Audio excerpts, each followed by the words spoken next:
Este título casi lo pacté con unos postdocs de inorgánica.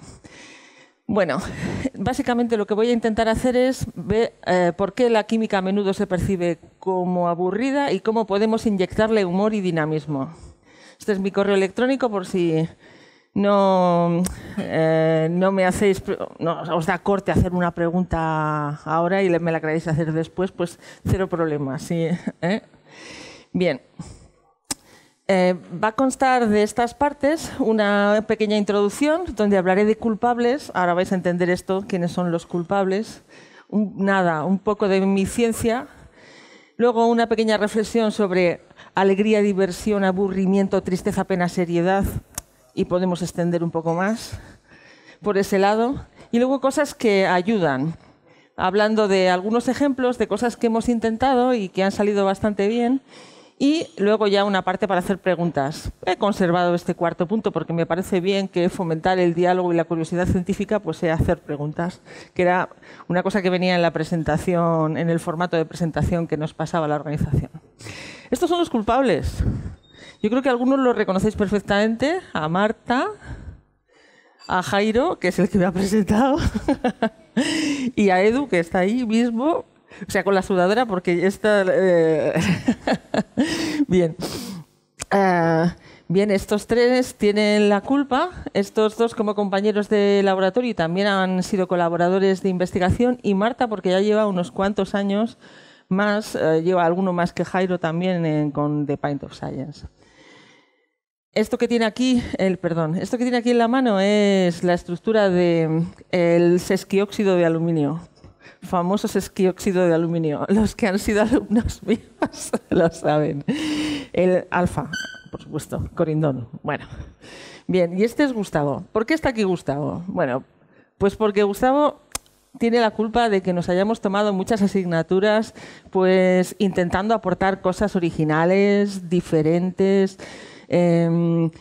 cosas para captar la atención, para cambiar un poco el chip, para no aburrirnos nosotros de contar la misma asignatura de un año para otro, porque si un profesor está aburrido cuando cuenta una cosa, el estudiante se aburre. Eso es bastante inevitable, ¿no? Y bueno, pues muchas otras cosas más. O sea, es compañero y sin embargo amigo, diríamos, ¿vale?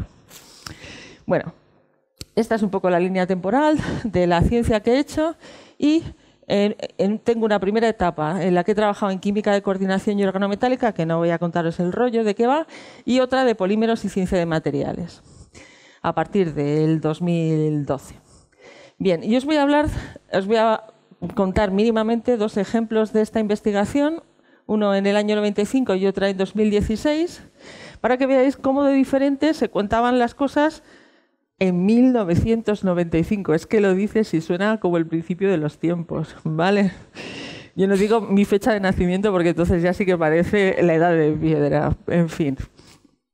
Vale, pues esto, en 1995 sintetizamos y caracterizamos estructuralmente y también estudiamos la electroquímica de un complejo tetranuclear de paladio, ¿vale? Bien.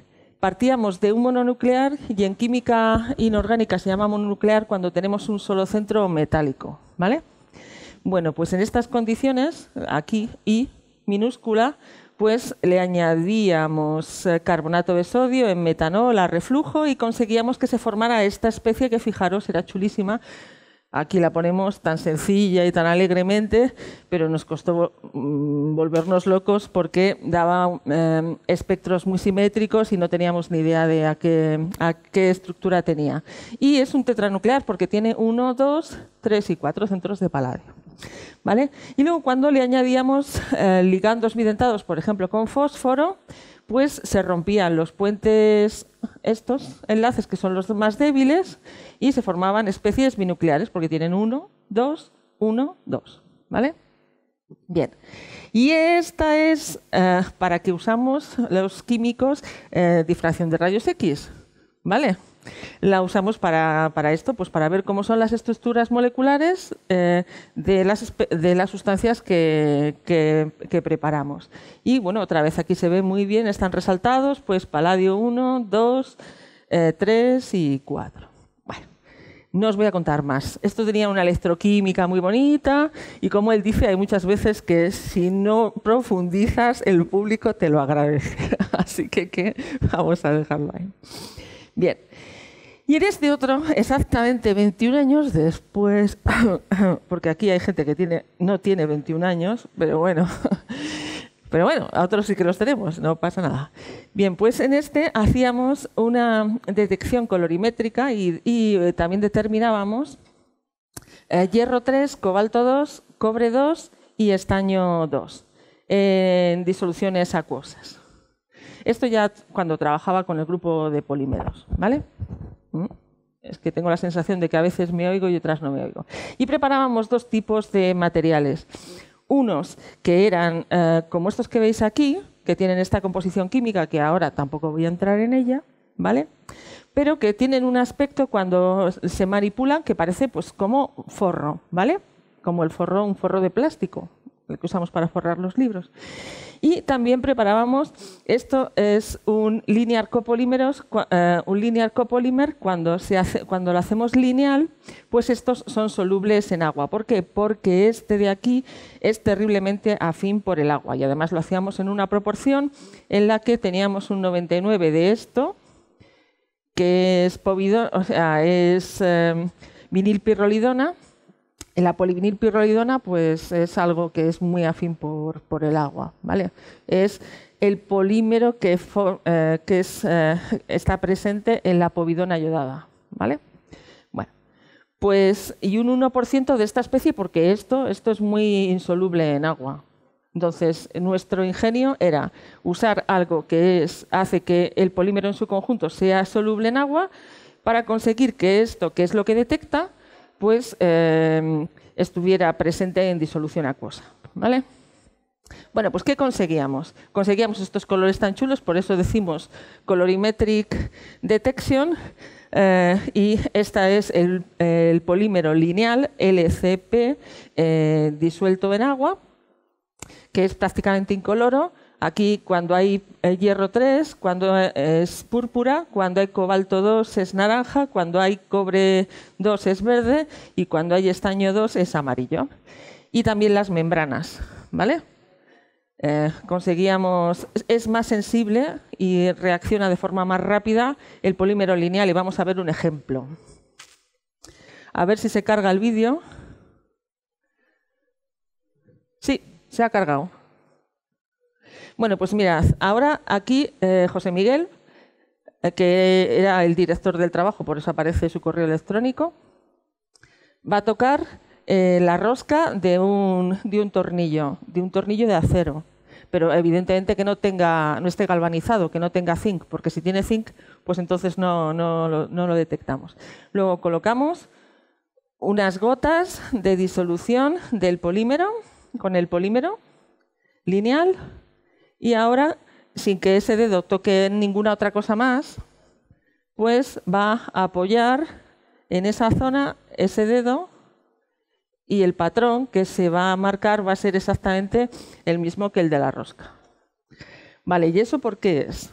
Pues porque aunque creemos que esto es hierro, pues siempre tenemos algo de corrosión en la superficie y luego nuestra mano ayuda a la corrosión, porque tenemos iones, ¿vale? Y hay oxígeno presente, hay humedad y eso ayuda a la corrosión, ¿vale? Bien.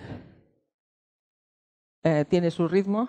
Y ahora vamos a detectar si un tornillo pues, está recubierto o no está recubierto por la protección, por zinc o por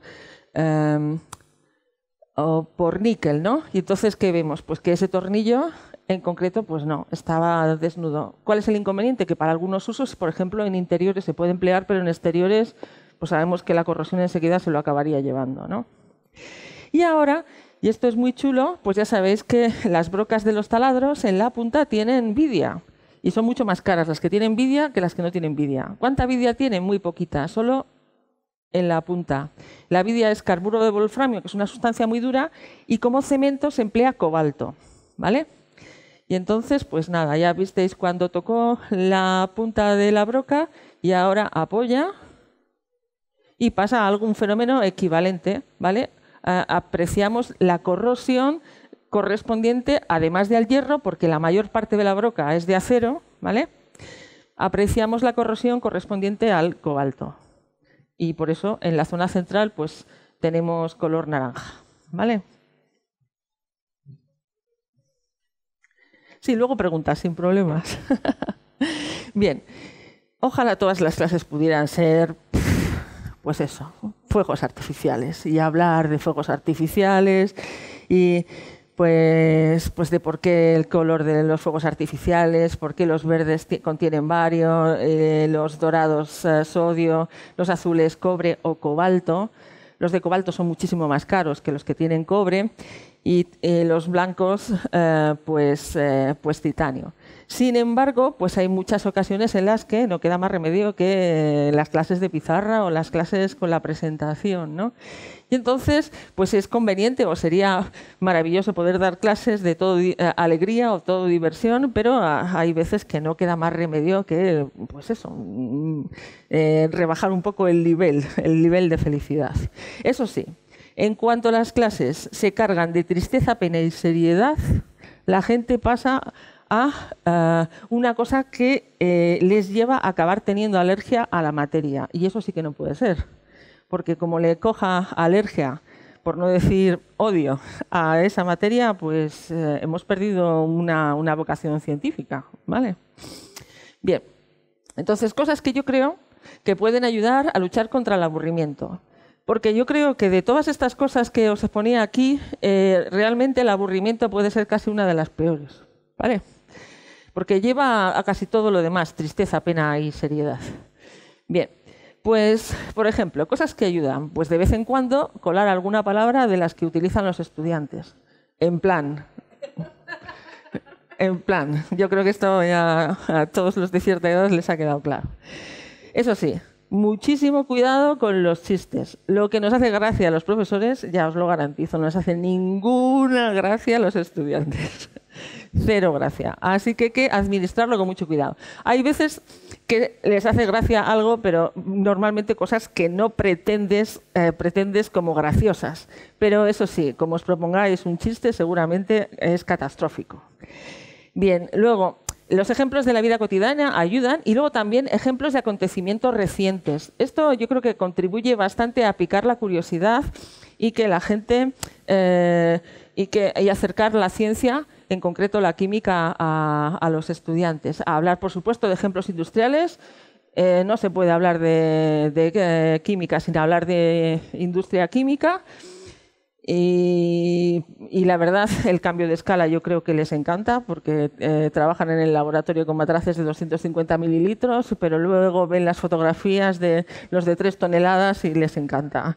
Y les gustaría ir a las fábricas. Miro para allá porque hay alumnas y alumnos, ¿no? Les gustaría ver los de las fábricas, pues eso, de varias toneladas, ¿no? Luego, cosas que sean sorprendentes y luego también, por último, encargar tareas distintas. Y yo a lo que me he dedicado en los últimos años ha sido encargar vídeos. ¿Por qué? Porque yo sé que saben hacer vídeos. Eso sí, cuando les mandas a hacer vídeos sobre un elemento químico o sobre un proceso, me parece que se les acaba el mundo, pero lo saben hacer, lo saben hacer. En fin. Bueno, sobre estas charlas, o sea, estas cosas que os digo, bueno, en el 11 de marzo del 2011, ya sabéis, hubo un terremoto terrorífico en Japón y inmediatamente después un accidente nuclear tremendo en la central de Fukushima, una de las 2 centrales de Fukushima.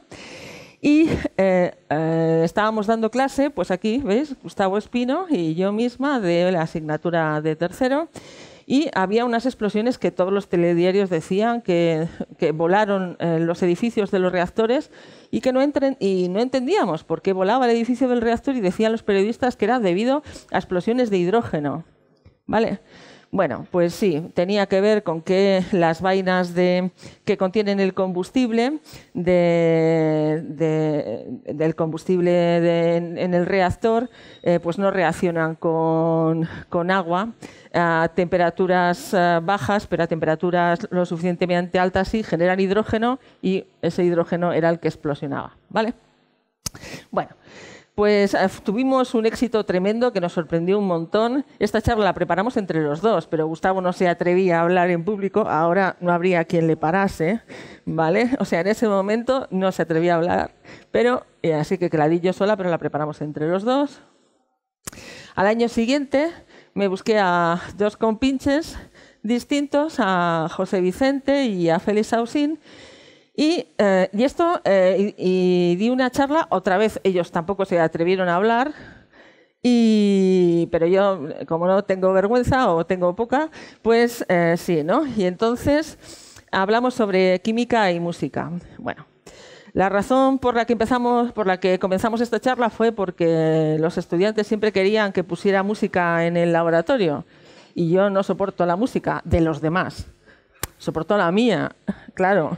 Pero claro, probablemente ellos no soportan mi música. Entonces la única manera, el único pacto de caballeros y de señoras al que podíamos llegar era cero música, cosa que no les entraba. Pero bueno, y entonces aprovechando que estos dos compañeros son expertos, pues él en heavy metal y él en músicas del mundo, pues di la charla. Entonces, ¿de qué canciones hablamos? Prácticamente de las que nos dio la gana, que nos gustaban, que tenían la mínima referencia a química, mínima, o sea, con que fuera mínima era suficiente, y así seguimos. Y llegamos aquí a la cumbre de las charlas estas sobre ciencia y superhéroes. Bueno, ya sabéis todos, lo tenéis claro, porque fijaros, esta es del 13. De entonces a ahora ha habido como 150 películas de superhéroes, tanto del universo Marvel. Yo soy de Marvel a tope, o sea, no sé, aquí hay alguno de DC. ¿Tú eres de DC? ¿DC Comics? No. ¿De Marvel tampoco? Hombre, ¿dónde esté Spiderman, que es estudiante de ciencias? ¿Dónde vas a ir? Hombre, por favor. Vale. Bueno, pues entonces me lié a un montón de gente y les pasé un cuestionario por el correo electrónico. O sea, primero había liado al secretario del decano de la facultad, ¿no?, para que mandara correos electrónicos y que la gente me respondiera a un cuestionario, los que quisieran. Y era, dime tu superhéroe favorito, dime cuál es la relación con la ciencia y dime por qué te gusta. Podéis flipar las cosas que decía el personal. Los más viejos no discriminaban. Algunos creían que Mazinger Z era un superhéroe.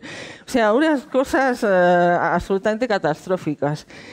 Bueno, fue muy, muy, muy divertido, la verdad. Y el año siguiente, en el 14, pues una sobre fotografía y ciencia. Y aquí pues lié a unos 20 compañeros de la facultad, compañeros y compañeras, pues para que me dieran una imagen que ellos consideraban pues que les gustaba y que estuviera relacionada con la ciencia. Y me tenían que decir por qué. Y la verdad es que también tuvimos bastante éxito. Bien. Y luego otra cosa de las que os había dicho, de eso de poner tareas para que los profesores no se aburran cuando las corrigen, que os aseguro que lo más aburrido del planeta es la corrección de tareas. Pues es esto, poner vídeos. Y entonces, en lugar de que me hagan un informe sobre la fabricación de un vidrio, pues estas estudiantes, que por cierto están por ahí, bueno, una ya se tuvo que marchar, pues... Hola, somos Andrea y Alba, y os vamos a explicar cómo preparar vídeos plomados, como los cristales de Swarovski. Lo primero es protegernos y ponernos los guantes de seguridad, ya que el óxido de plomo es un compuesto covalente que puede ser absorbido a través de la piel. Para preparar el vídeo incoloro necesitamos 3 componentes: 6,5 gramos de óxido de plomo, 0,5 gramos de óxido de zinc y 3,5 gramos de ácido bórico. El óxido de plomo es marrón y el óxido de zinc y el ácido bórico son blancos. Dichas sustancias se trituran en un mortero. Una vez que tenemos una mezcla totalmente homogénea, la transferimos a un crisol, que es un recipiente hecho de un material refractario capaz de soportar altas temperaturas. El crisol debe colocarse sobre un soporte y calentarse con la ayuda de un mechero Bunsen. En este primer paso, la llama debe ser reductora, es decir, amarilla, y se ajusta el mechero Bunsen para tener la entrada de aire cerrada. Esto se hace para que el ácido bórico descomponga al óxido de boro, necesario para hacer vidrio borosilicato.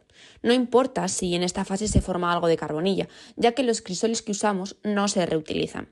Al principio, se observa que los bordes del vidrio se ponen blancos. Esto se debe a la formación de vapor de agua. Cuando la mezcla esté casi fundida, abrimos la entrada de aire y aumentamos el flujo de gas para conseguir una llama más calorífica, que es de color azul.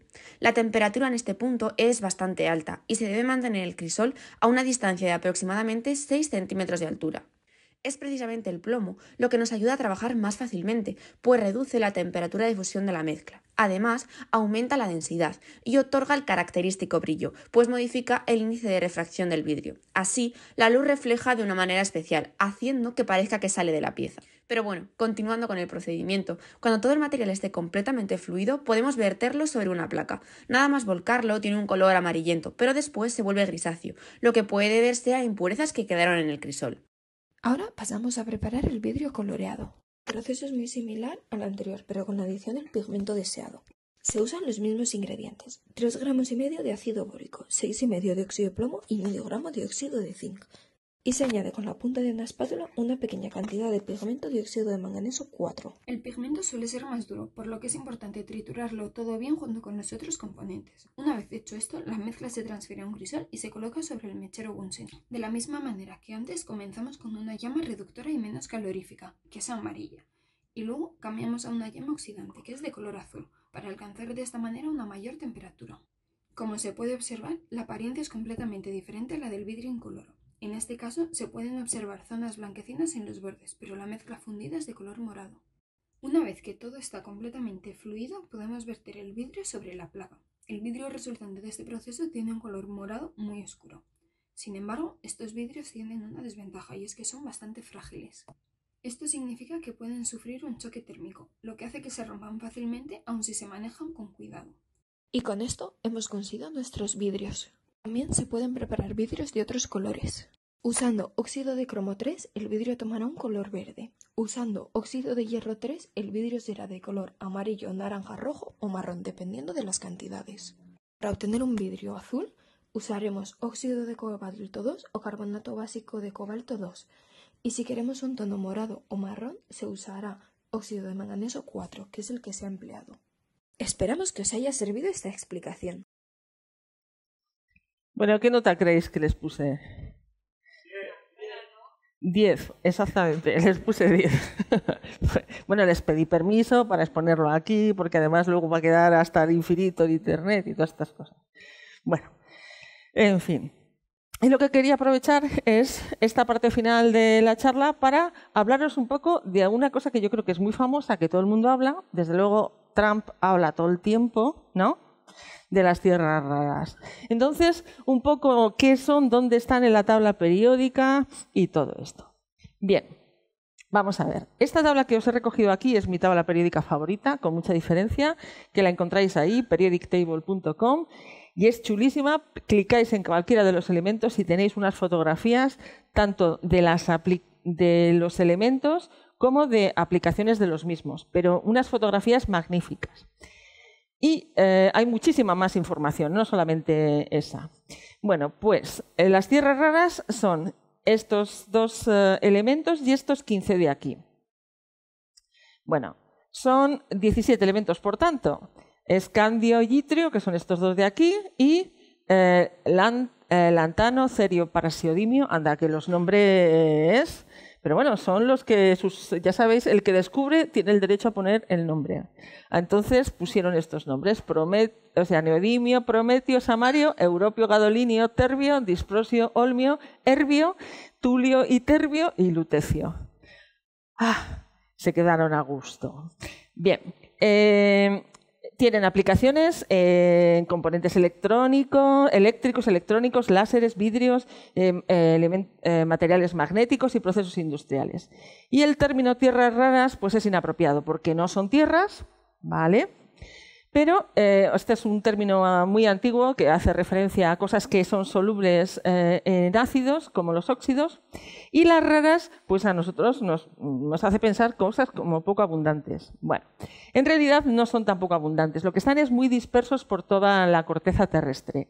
Y en concreto hay un elemento que es el cerio, que es el más abundante de todos ellos, que es más abundante que el cobre.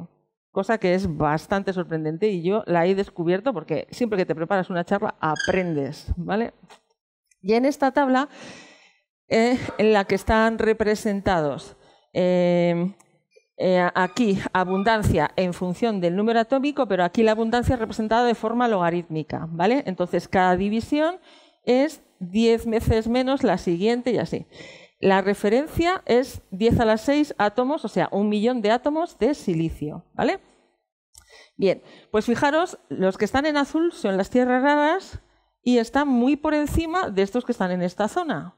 Así que los elementos auténticamente raros son estos que están en esta región. El rutenio, el rodio, el paladio, el teluro, el renio, el osmio, el iridio, el platino y el oro, ¿vale? Bueno.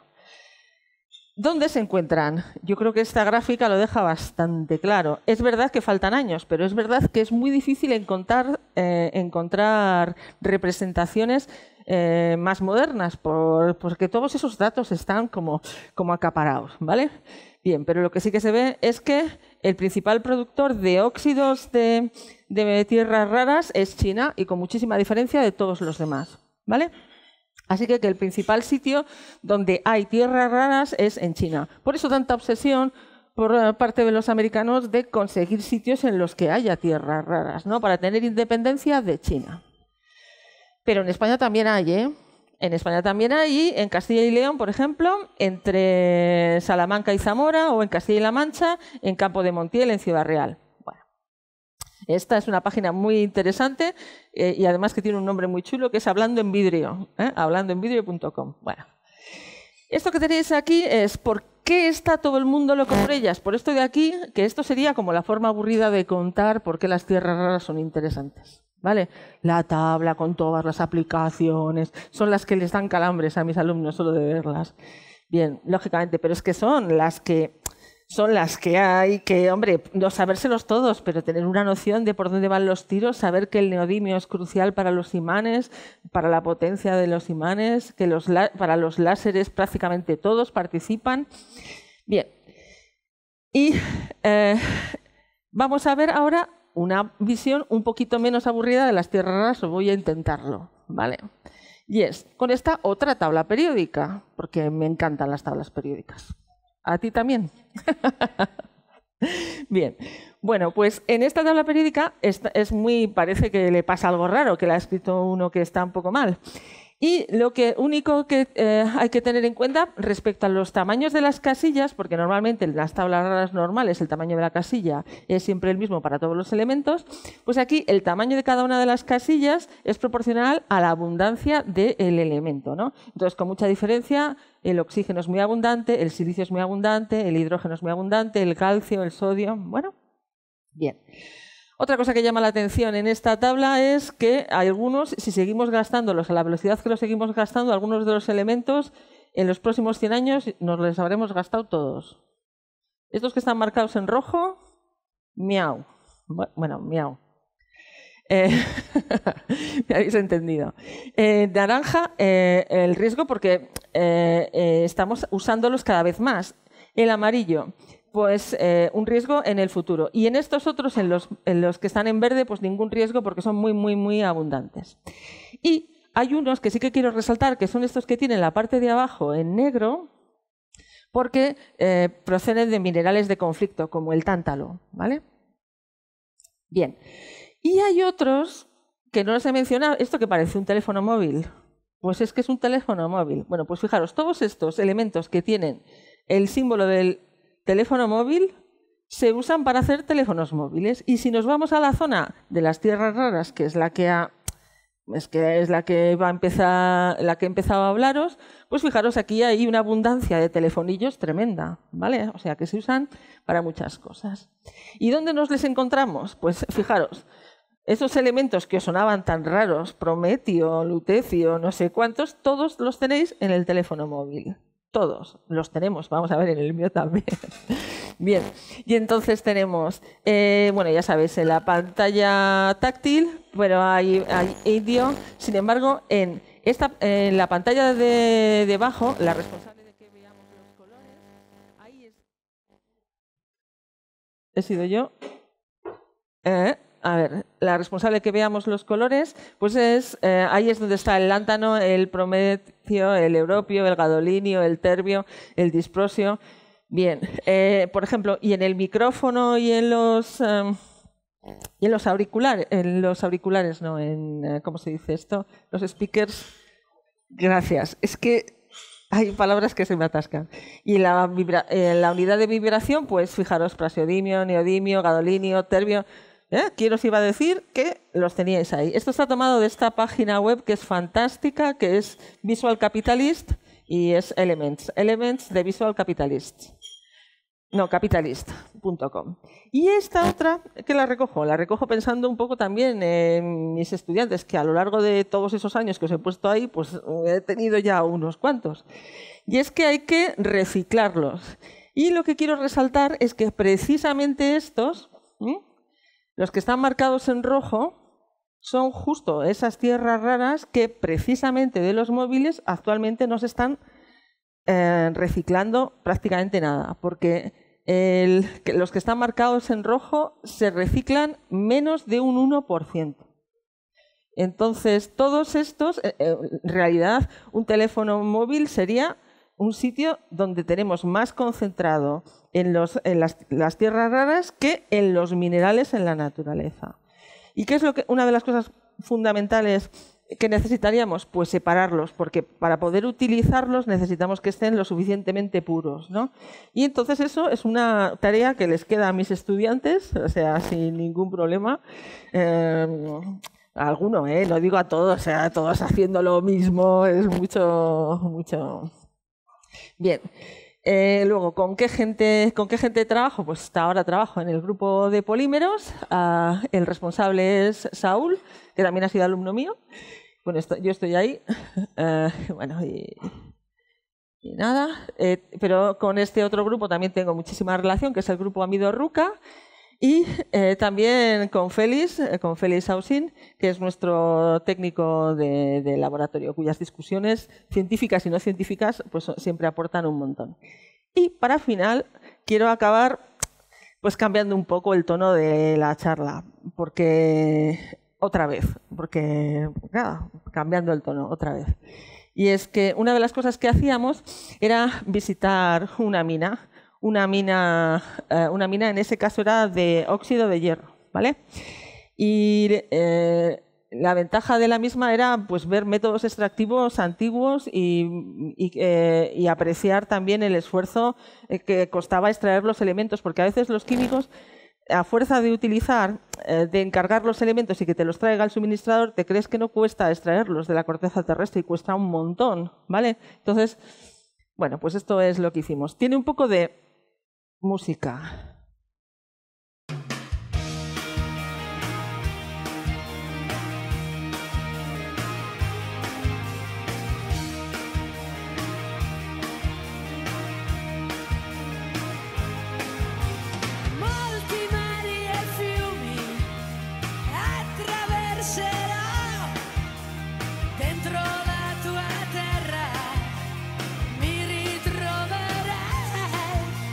Turbini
Bueno, la autora de la letra es Gianna Nannini y como ya podéis apreciar, aunque sepáis poco italiano, el título es Maravillosa criatura, ¿no? O sea, criatura maravillosa. Y nada, pues muchas gracias.